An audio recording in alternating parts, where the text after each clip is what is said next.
Imaginal practice is really difficult to teach and even talk about just because everyone lives in their own little universe, essentially.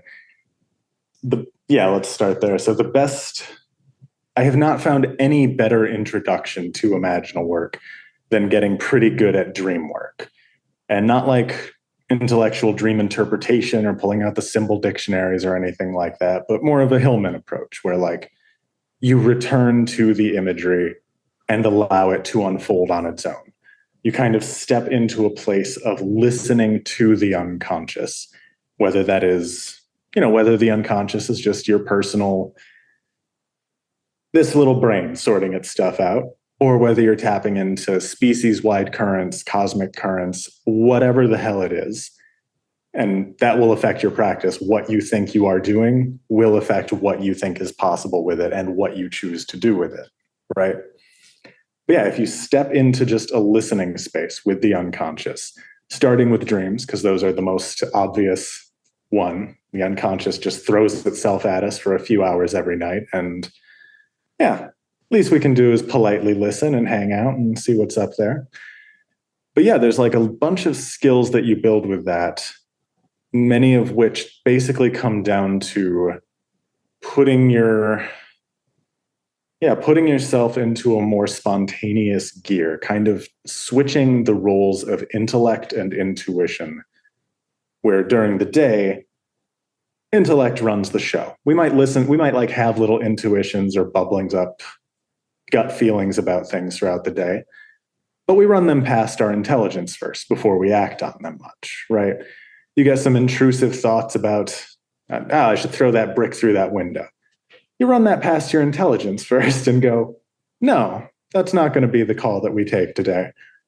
But thanks for saying that, unconscious. Thanks for bringing that up. Going to leave that for now. And in the dream work, which is not like in dreams itself, but when waking, you kind of meditate and drop back to the dream. You switch that relationship where spontaneous intuition really just picks up and leads the way, decides where you're going, what you're doing, and just letting everything unfold, letting it kind of happen around you and finding your part in it, finding how you flow with it. And stuff from the intellect might bubble up of like, oh, there's 7 swans in this dream. I remember 7 is a sacred number that means this, and these things. You're not just going to take that and follow it. You're not just going to run with that. You kind of run it past the intuition, and your intuition might go, yeah, that seems relevant here. Let's run with it. Or it might go, no, you're thinking too hard. Let's run after the swans. Or no, let's fly after the swans. We can do that here. It's fine. And so much of that is so intensely and directly personal that it can't really be like taught except by groups of people coming together and like talking about their experience together and kind of shining light on each other from that intuitive space. I was just watching the movie Arrival.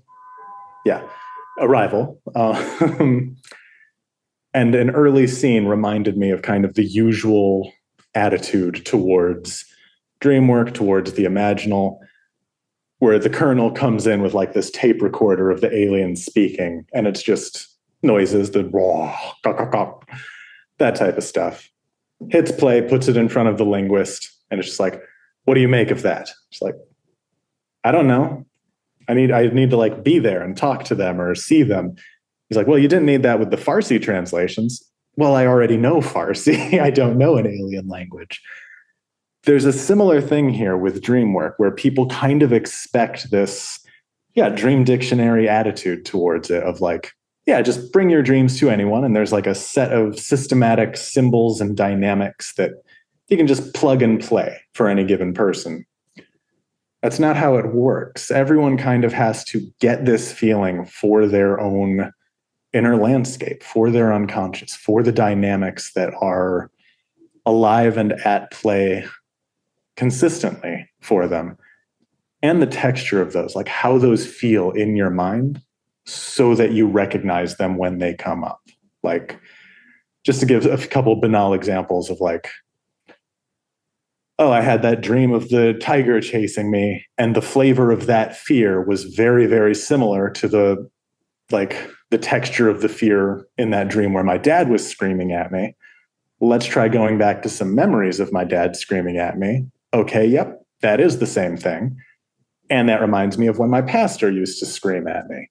Okay, so there's something about like authority and anger in this territory. And you wouldn't get that from someone else teaching you how to do the imaginal, how to run your dream work. In the worst case scenario, you get something like, oh, tigers symbolize whatever, whatever, whatever, and yelling symbolizes this and that. So let's just Sudoku it out, and here's the interpretation of your dream printed on a little fortune cookie thing, and you're good. Go home. But no, it takes a lot of, you just kind of have to attend to the inner scenery and urges and desires that the unconscious bubbles up. Put yourself in the space of attending to those, listening to those, letting them come through. And you kind of just learn the language over time. And that's just how the communicative process there has to work. So you just figure it out.